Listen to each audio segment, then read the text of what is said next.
Hi, in this video I would like to show you how to install an ad blocker to your browser.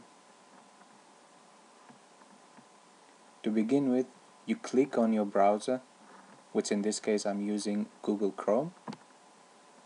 Then you type in your search bar google.com.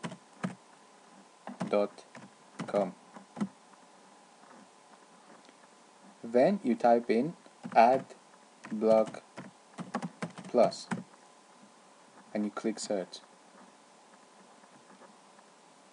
As you can see, the first link is the official website for Adblock Plus.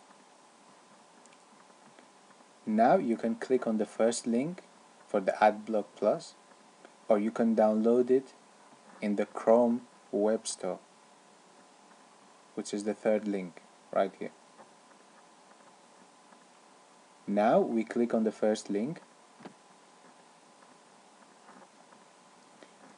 It automatically detects which browser I'm using.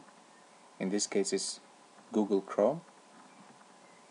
You click on Install for Chrome as it shows here. Once you clicked on Install for Chrome, this window will come up. You click on Add,